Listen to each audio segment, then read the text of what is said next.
what happens to someone who really has knowledge? In this society, in Western society, the more knowledge you have, the more status you have, the more recognition you have. Even within the Muslim subculture, within the American community, if you're a sheikh or you've got a degree from somewhere, etc., you have a certain title. You have a certain honor and respect among people, right? So your level kind of rises. And even if you're somebody who doesn't know much like myself, but people think you know a lot of stuff, right? And then somebody comes and questions what you're saying or somebody corrects you, you feel like, who's he to correct me? I'm up here, he's down there. So what does knowledge do? Necessarily, if knowledge is not attached with taqwa, knowledge becomes a means of arrogance. Knowledge becomes a means of arrogance. But knowledge attached with taqwa, you know what it does? It humbles you even more. So Allah subhanahu wa ta'ala describes the people of knowledge. And the reason I'm mentioning this before I go to the Sahaba is, all of you are MSA students. In whatever capacity you're trying to seek knowledge of Islam. And check yourself, and I'll check myself. Before we knew whatever we know now, we don't know a lot, right? But whatever little we know, before we knew that, we didn't used to argue.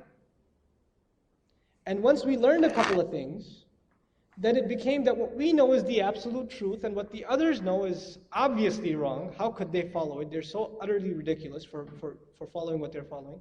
So what happened was knowledge became a means of disagreement. Exactly what Allah subhanahu wa ta'ala describes in the Quran, time and time and time again. وَمَا تَفَرَّقُوا إِلَّا مِن بَعْدِ مَا جَاءَتْهُمُ الْعِلْمُ بَغْيًا بَيْنَهُم. They did not differ among each other. This ayah is repeated several times. For example, in Surah Shura, in Surah Baqarah itself, in Surah Al-Imran. They didn't differ amongst each other until after knowledge came upon them, baghyan, as a means of being the dominant one, winning the argument among themselves. This became their state. So knowledge became a means of arrogance.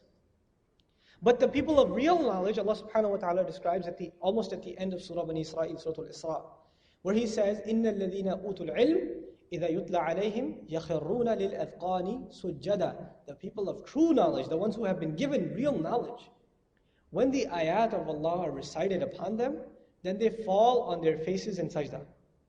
Meaning it humbles them. Their initial reaction in the next ayah describes that they're falling in sajda and they're in tears. Knowledge is not something that brings you to tear unless you're a person of true knowledge. Which means what? You have a lot of stuff in here, you memorized a lot of ayat, you know a lot of tafsir, you know a lot of sahabis' names and all that stuff, right? But your heart is full of the knowledge of the deen, which is a whole different matter. This has very little to do with knowledge as we understand it, academic stuff. This is a whole other field, it's a whole other ballgame. So now when the knowledge was here, it led them to cry. Knowledge here, you can read a chapter or two from any tafsir, it's not going to make you cry. But the knowledge here, when the people of true knowledge, when they heard the ayat, their hearts were the ones that forced them to cry and fall into sajda. To say, وَيَقُولُونَ سُبْحَانَ رَبِّنَا إِن كَانَ وَعْدُ رَبِّنَا لَمَفْعُولًا.